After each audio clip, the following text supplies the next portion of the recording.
her conviction was that the tradition of voluntary and inherited and adapted play law survives across the centuries, across caste and nationality, because it is a vital element in human cultural, linguistic and social development. Now, I don't think, in my conversations with Dorothy Howard, I got to know her in her old age, and that was a great gift. In none of my conversations did the name of the English psychoanalyst D.W. Winnicott ever come up, so I don't think she had read him.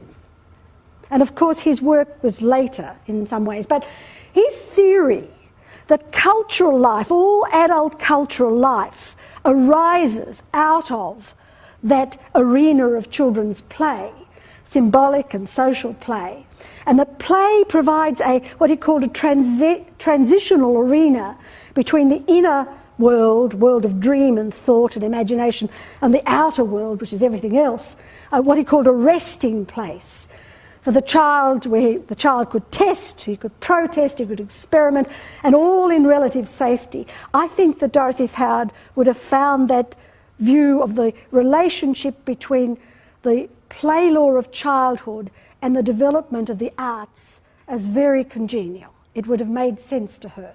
Because like the arts, play is a means of inheriting and inventing and reinventing forms of order and of beauty.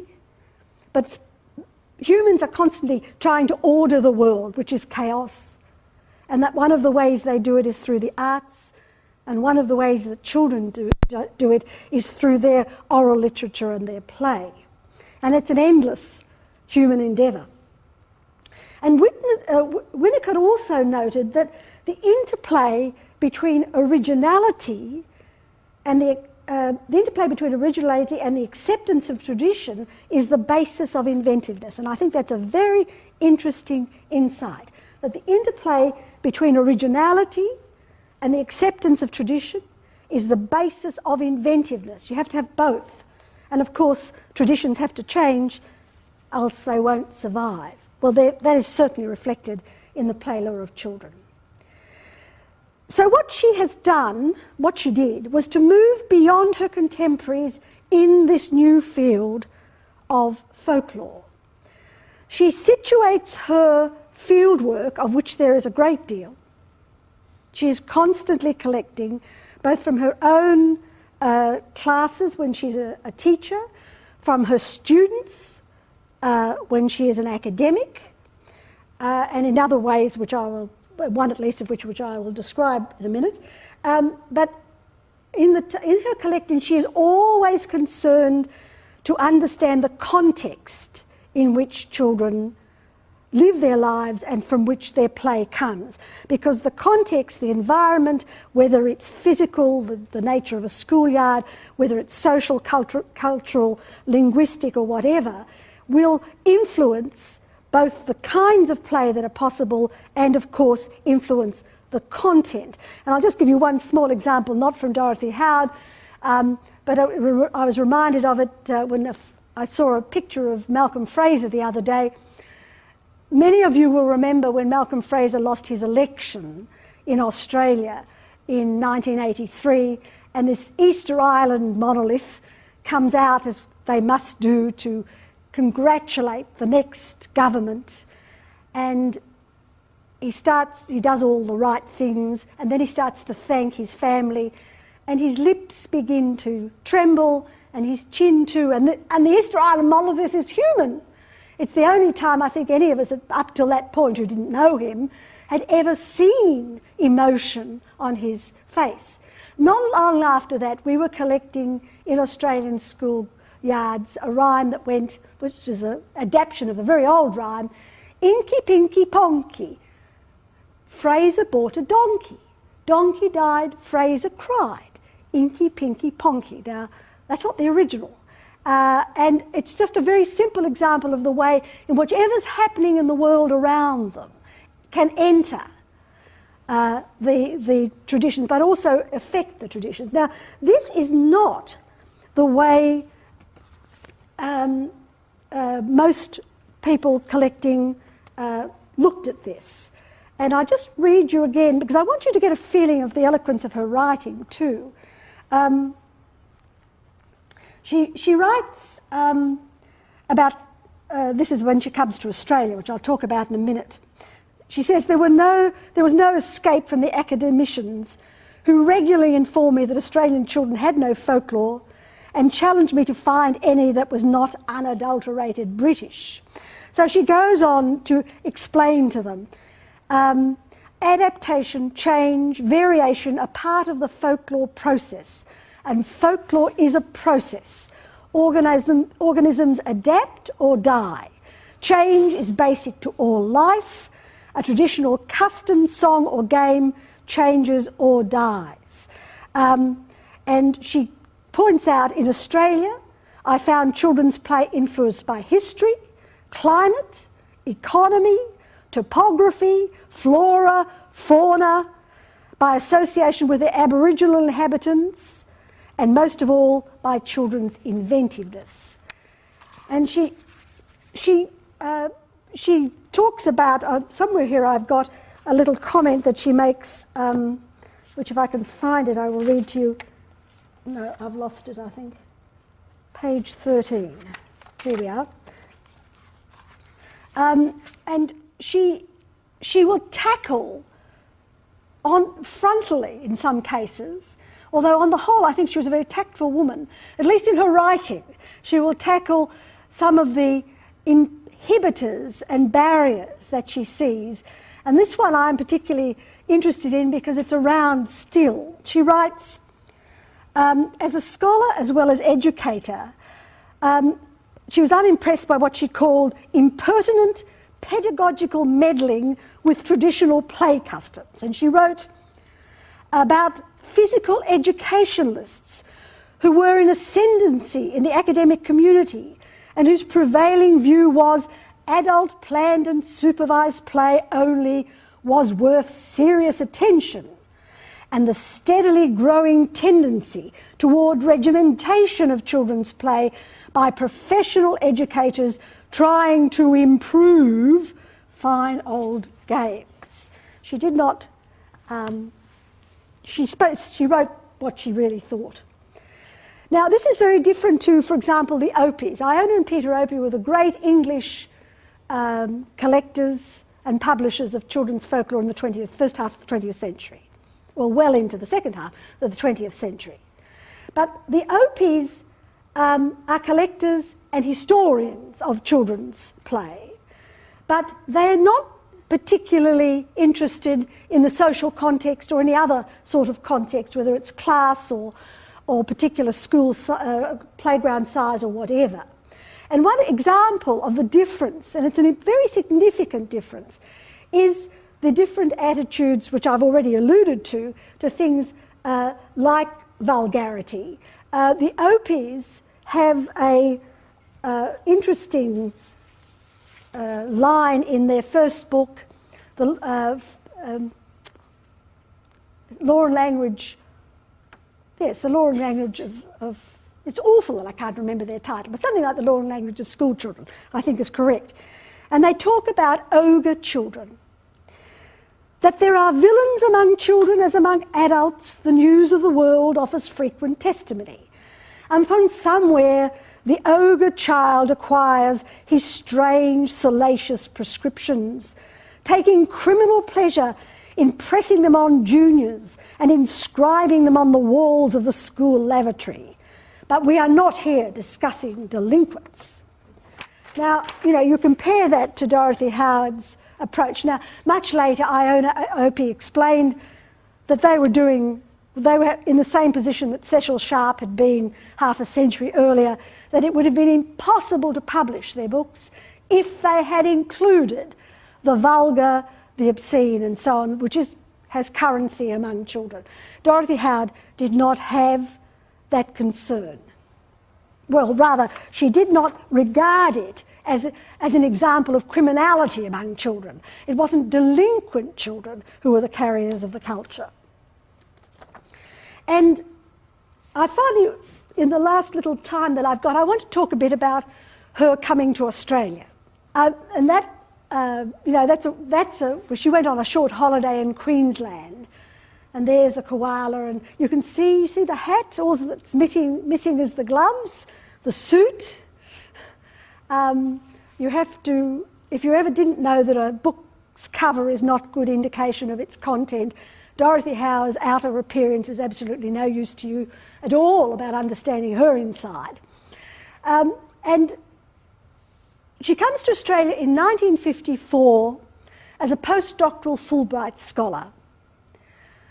This is the third application she makes to the Fulbright, because they, exactly like the Dean's Committee at the University at New York in 1938, cannot make head or tail of what it is she wants to do. But she persists. And she comes out, and Professor Brown, who is one of the professors of education here, apparently did some good work with the Fulbright and said, yes, we'll have her. So she's based in this university, in the education faculty. They give her an office, they take her out to dinner, they're very nice to her, but most of them haven't a clue about what she's about. She's here for 10 months, and in that time she travels the whole country with the exception of the Northern Territory. She hasn't the time to go there, and she always regretted this. And wherever she goes, she collects from children. She collects everywhere. She goes to schools, lots of schools, and she also goes wherever children are, to the beach, to a park, children who happen to be in the lobby of a hotel that she's staying at. Wherever she goes, she collects. And the responses, you get some idea of the response from that extract I read you earlier. That is, she was first told, more in sorrow than in anything else, that what a pity she had come this long distance, by boat of course, from the United States, to waste her time in this backwater of the British Empire, because either one of the following was undoubtedly true. Either our children no longer played, or if they did play, then all they were doing was imitating the play law of the British Isles.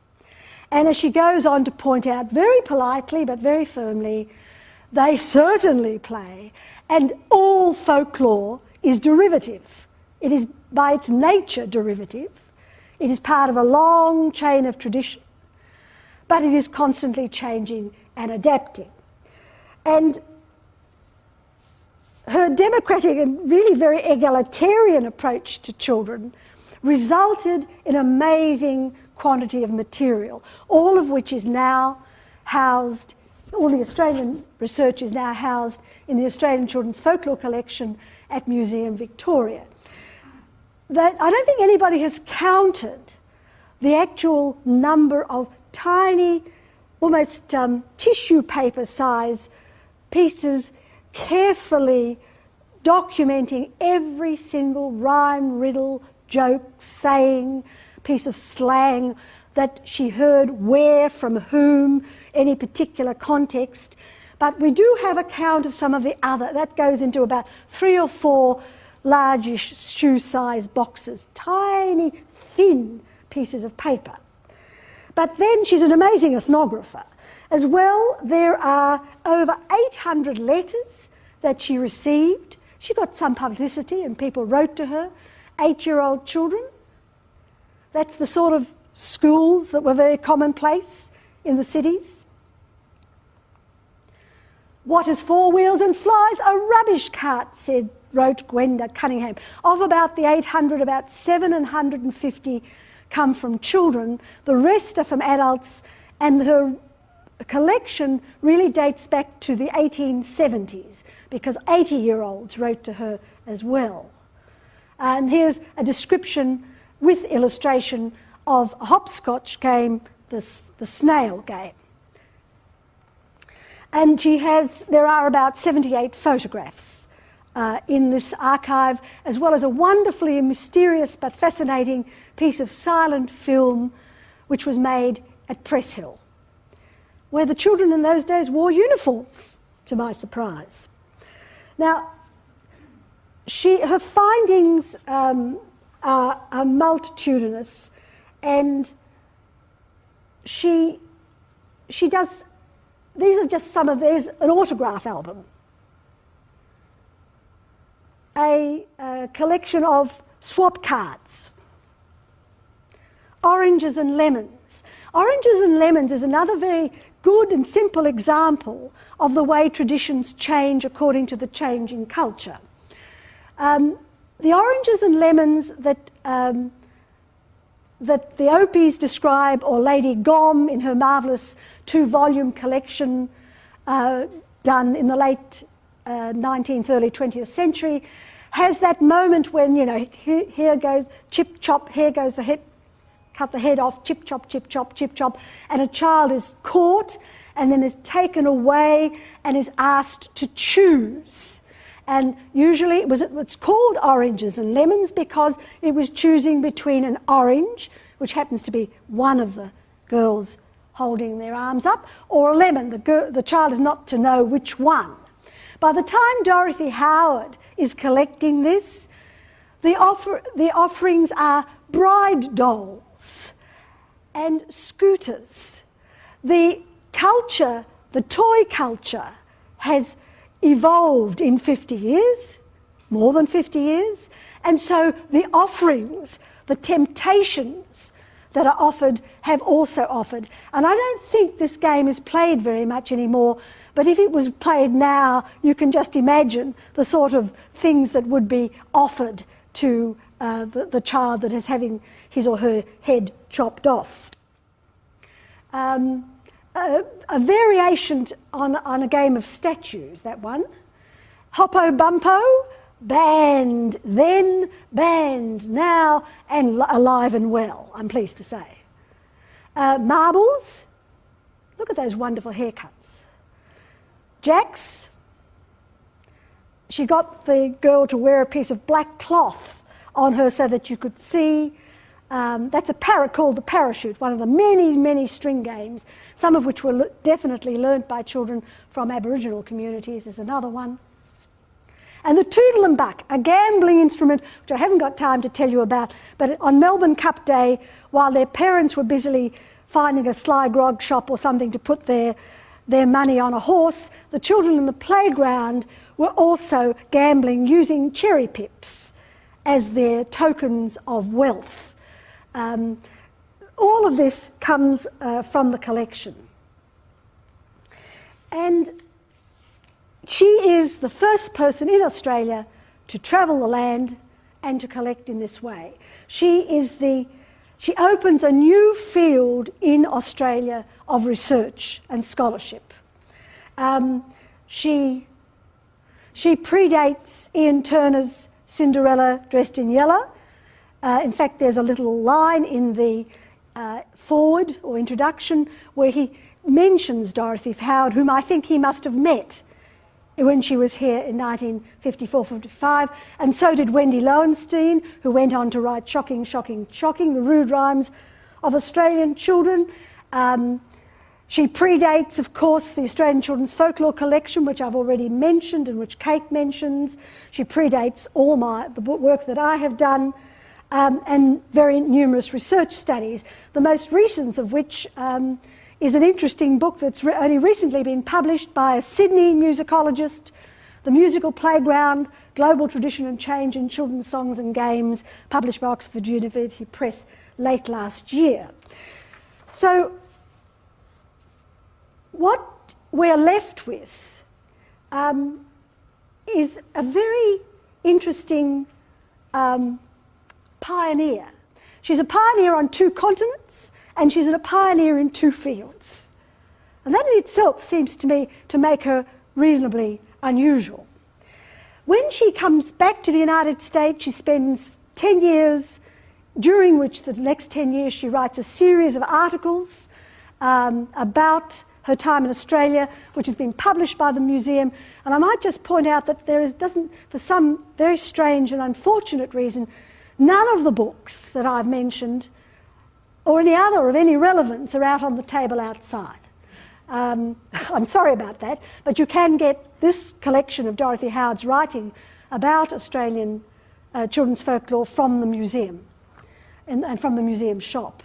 And When she was an academic in Maryland, she developed a course, a curriculum, which for a period became used throughout the state. She's invited to the University of Nebraska just before her retirement as a consultant on something called the Tri-University Project in Elementary Education. I don't know much about that, but it is presumably built on the reputation that she had already achieved then. And she retires in 1969. That is, she retires from being paid, but she does not retire from her passion and her scholarly work. And in old age, you can see her there with the Bruegel painting behind her, which had pride of place in her lounge room. She retires to Roswell, New Mexico. She writes a book about a child has been studying for years in a small Mexican city called Tonala, Pedro of Tonala. She continues decades of research with Amish and Mennonite children.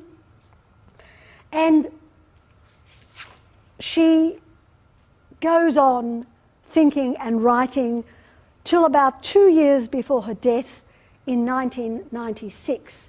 There she is singing.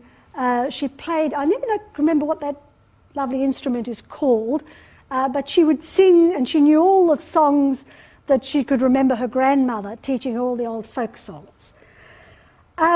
She wrote in a letter to me in 1982, "I hope that increasing interest in play research may lead to serious examination of the folklore of the classroom, which should lead to a challenge to the status quo in adult-child relationships."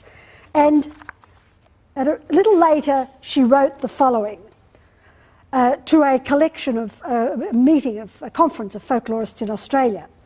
"All of us, you and I, are pioneers. All of us still know little about children and childhood. Most parents, teachers, policemen, and others in charge of children in the US are tyrants, benevolent or despotic, from whom children seek refuge and self-respect among their peers in the playground. I suggest that while we are studying children on the playground, they are studying us in the classroom, at home, and in public gatherings, and expressing their findings not in esoteric academic jargon, but in subtle but direct satire. I suggest we can learn about ourselves by listening to them. Do we remember the children we were? Do we remember sitting all day on our derrieres, feet flat on the floor, hands on desks so teachers could see what our hands were doing, silent, staring into the teacher's eyes as if giving her our complete attention, while our minds were escaping out the window to the playground? As far as I know, no folklorist, psychologist, anthropologist or sociologist has yet investigated the folklore of pedagogy, the myth that one learns best when the buttocks are numb. We still have a long journey ahead, over the mountains, through the forests, and across the sloughs of academic ignorance and indifference.